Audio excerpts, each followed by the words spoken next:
Hello, hello, and welcome back. Today, I want to talk about something that I think pretty much every single person on planet Earth has dealt with, and that is imposter syndrome.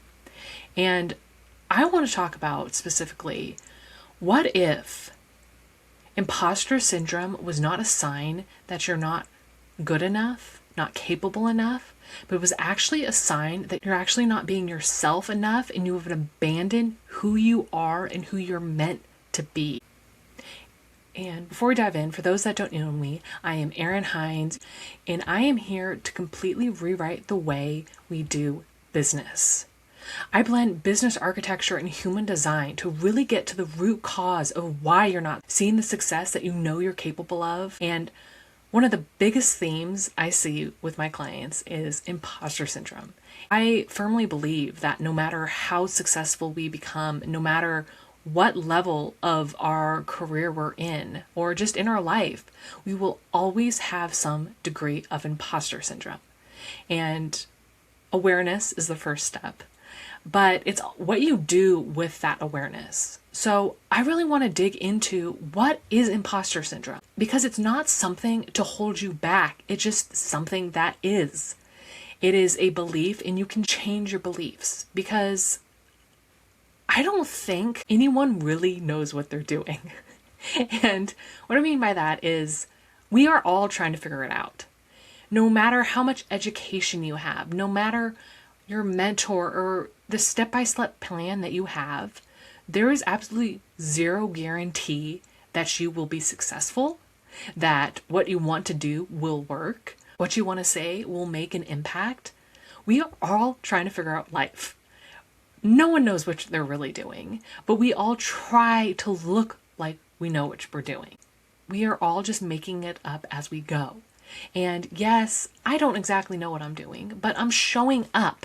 I'm trying. And that is the biggest difference between those people that are thriving and those that are just spiraling into that imposter syndrome and letting it control their lives. Having imposter syndrome is not a definition of who you are as a person. It is just a thought. And every single thought that we have the power to change that thought. And I think what gets us caught in imposter syndrome is the fact that we are leaders and we are supposed to have our shit together. We're supposed to put on that happy face. How are people going to want to buy from me if I'm flailing all around, acting like I don't know what I'm doing? And I might have that feeling of, I don't know what I'm doing. I'm recording this and I don't exactly know how this is going to turn out, but I'm showing up. I'm not letting myself go to the negative side of I'm not good enough.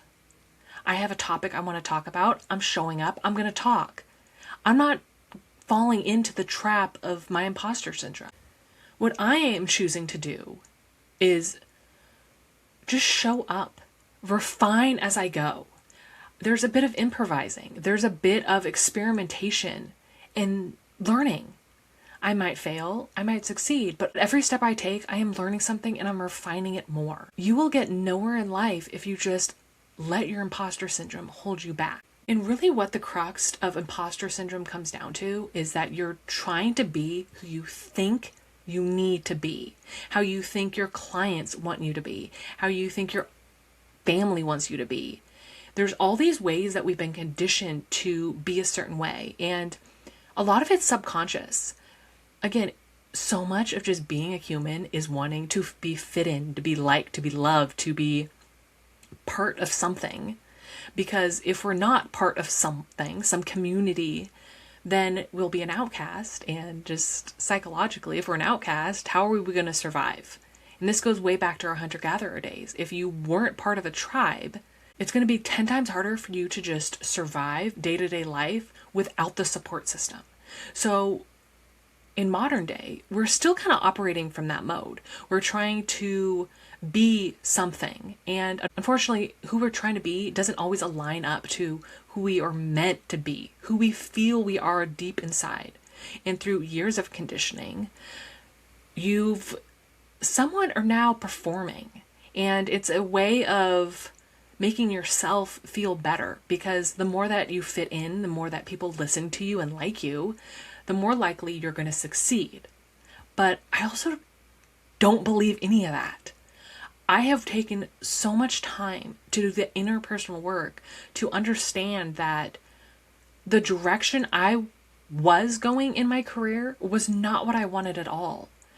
And it comes from a place of being afraid to experiment, being afraid to be wrong, to mess up, because those that mess up, that means I'm not capable. But what that actually means is I'm not afraid to mess up and keep going.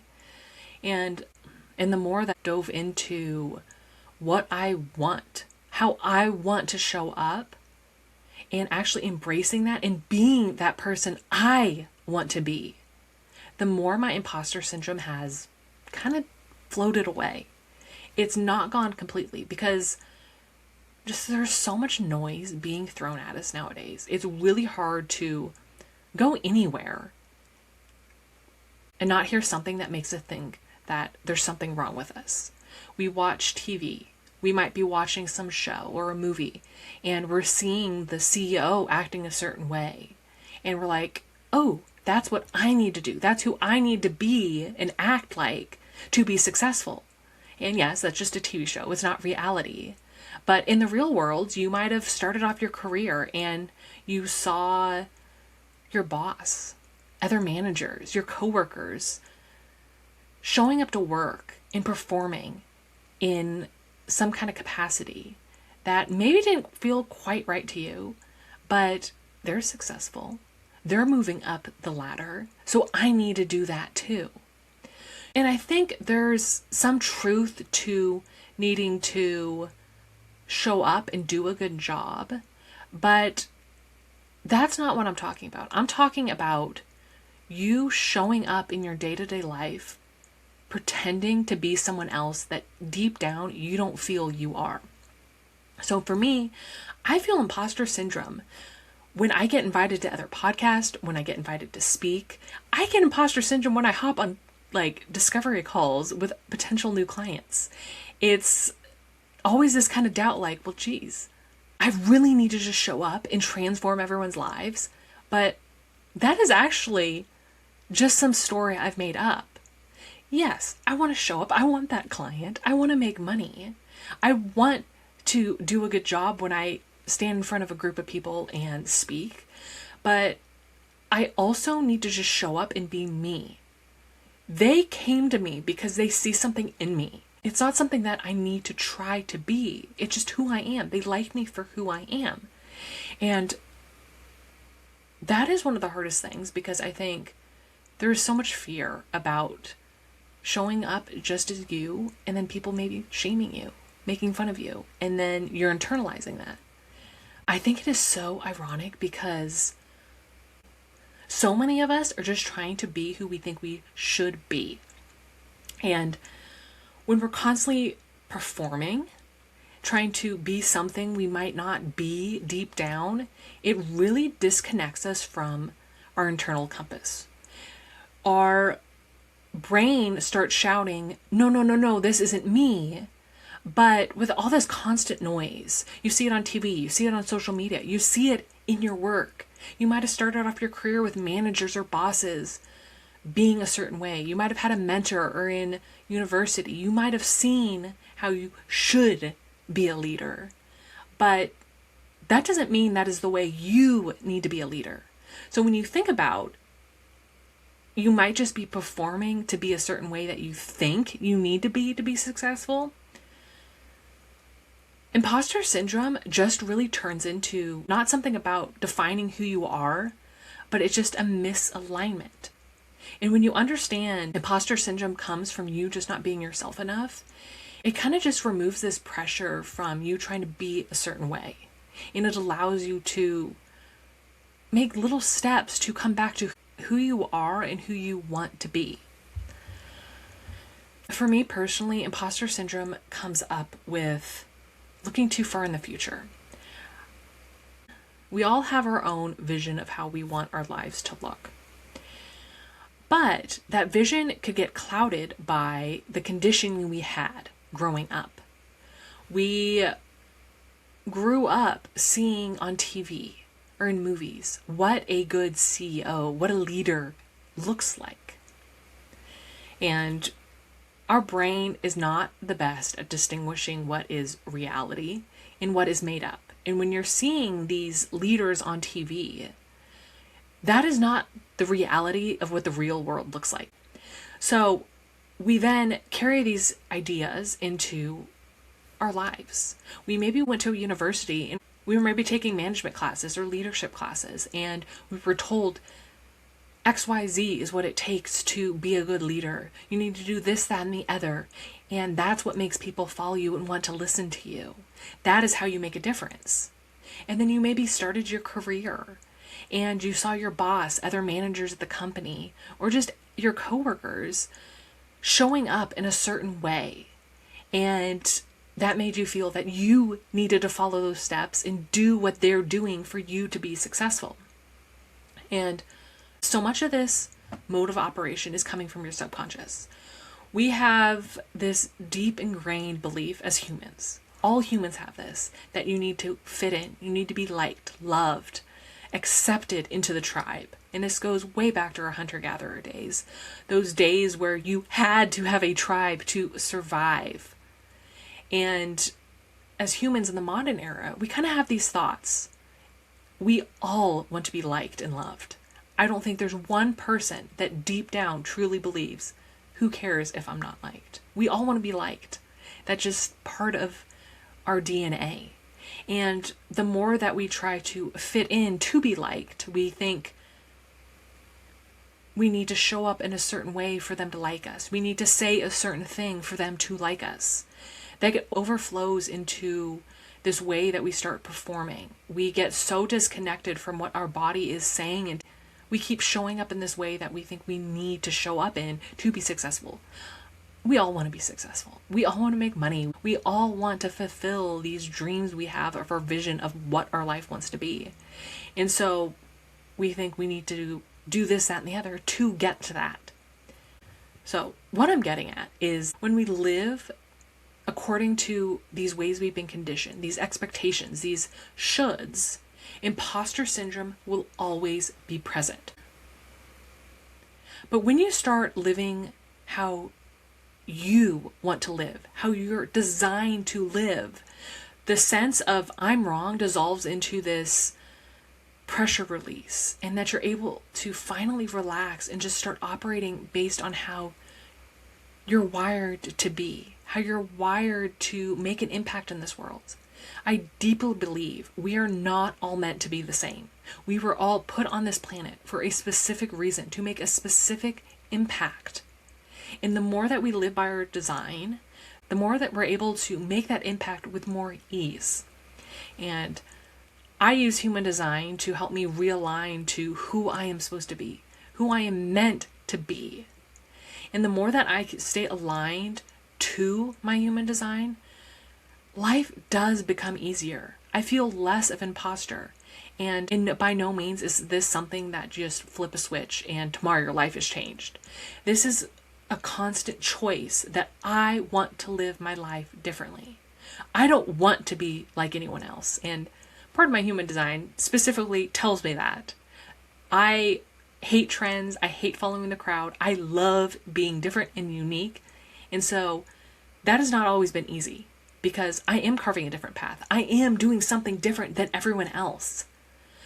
But the more that I trust what's coming up within me, what I'm wanting, the more that I lean into that and just know it's all going to work out if I do it differently, the more that my life just feels fulfilling. I feel more relaxed when I don't constantly have to show up and perform a certain way. And yes, some of these thoughts still pop up in my head. I do believe we'll always have imposter syndrome, but it's just about, are you going to let the imposter syndrome take over your life and dictate what you do? Are you just going to be aware of it and choose a different way to show up and not let that imposter syndrome run the show? I think this is so important for leaders because this will always show up. And specifically for me, I can't tell you how deeply I do want to help my clients. I want to transform their lives. But it doesn't always play out as easily as I want it to. And what I mean by that is I was on a call with a client and we'd been working together for 3 or 4 months and everything was going great. I felt good when I hopped on the call. There was progress she was talking about and how good she felt. But then there was the trigger. She said, I haven't really been doing everything you've told me. My brain immediately went into self-doubt. How did I let this happen? What is wrong with me? I thought this was going well. I turned it internally and made it something about me. What was wrong with me that my client wasn't doing what I said? But in reality, she didn't need to do anything I said. I let those emotions flow through me. But what I didn't do was let them control me. I took a deep breath. I listened to her. I really heard what she was saying. I kept breathing, staying calm and present. I wasn't getting to the future of, oh my gosh, this client's not getting results. How am I ever going to be successful if I can't get results for clients? No, I stayed calm. I breathed. I let these emotions flow through me. I was not going to let them control me. Because deep down, I know I am not a fraud. I am so confident in what I do. I deeply believe in what I do, in the transformation I make. And that is the place that I stood in. I am not a fraud. I am not a fraud. I'm not a fraud. Let's hear what she has to say. I wasn't going to make a story about what was happening. I want to hear what she has to say. Because in the reality, she was making results. She was listening and implementing what I was telling her in a way that worked for her. I jumped to conclusions and saying that what she meant was she wasn't doing anything. She wasn't getting a transformation. This was pointless. Why did she pay me? When in reality, she was saying, thank you for showing me a different way to lead. I am taking what you're saying, but I'm modifying it and refining it to work for me. And that is the most empowering thing. I don't want anyone, no matter who you are. If you're just listening to this, if you're a paying client, I want you to take everything I'm saying and use it in a way that's beneficial for you. I don't want you to take a step-by-step plan for me. Listen to what I have to say and adapt it to your life. But back to the story with the client. When I got off the call, I made space for me to just breathe and think. And what it really came down to was what she was saying was a mirror of what I was feeling. I was still feeling like an imposter. But when I snapped out of that and realized, no, that's not who I am. That's not what she's saying. I stayed present and didn't create this story that wasn't there. That allowed me to snap out of that imposter syndrome. When you abandon who you are deep inside, when you abandon that little voice inside of you that's saying no, when you're just following whatever someone is telling you without allowing yourself to actually make a decision if that is right for you or not, that is when imposter syndrome comes in. When you wake up every day, when you leave a meeting and you just feel crappy and you can't put a word on it, it has nothing to do with you were not capable. What I've learned was so many of us are living in the future. We're not being present. We're creating this story of what our future will be based on how we feel right now, based on what one person said, based on one outcome from a meeting, based on one thing. We are creating this idea of what our future will be. But that is the farthest thing from the truth. That is what causes imposter syndrome. Because when you're present, when you're grounded in the moment, it allows you to relax and breathe and release those stories. We often forget growth is not cynical. We try to force ourselves into this straight line. We perform to stay within the lines. Again, because if we go outside of the boundaries, people might not like us. We might be outcast from the tribe. And that is what causes imposter syndrome. When you start feeling like an imposter, I want you to come back to the present moment. Realize that's just a thought. I am capable. I am here for a reason. And that is because I am enough. What I have done is enough. It doesn't matter what Joe or Sally say. If it's right for you, it is right for you. If it feels good to you, that means it's right for you. And there's so many aspects of our human design that could tell us where this imposter syndrome is coming from. Our open centers in our design are all about the pressure, the fear, the urgency, and that brings up imposter syndrome in us. There could be other things like your authority. For me personally, I'm an emotional authority. And if I make a decision without being present and tapping into my body, I feel like an imposter when I'm saying yes to a bunch of stuff that my body is truly telling me, no, don't do that. But when I ignore that and do it anyways, I end up in a situation where I feel like an imposter because I am not being who I want to be. I'm just doing something because I need to perform and make that person happy. As a generator, I am not here to go out and initiate stuff. I need to respond to something before I initiate. And so when I initiate, I get myself into a pickle and life becomes 10 times harder for me trying to make something work. It's like trying to put a round peg into a square hole. It might eventually work, but it's going to be 10 times harder versus if I just waited to respond. Imposter syndrome is really your alarm system saying, hey, come back to yourself. Come back to who you are here to be. So I really want you to, when you feel like an imposter, don't jump ahead. Don't future trip and don't assume you're behind or not capable. You are not the problem. It's this perception you have that is the problem. It's all about just recalibrating, which will allow for the transformation in your life to unfold with more ease and just enjoyment. If you drop the pressure from yourself to be a certain way, to perform in a certain way, how good would that feel? Your shoulders maybe could relax. You could just in general feel better. You'll have more energy to do what you want to be doing because you're not constantly worrying about what the future will unfold. We are not here to leap 20 steps ahead. We are here to be present moment by moment.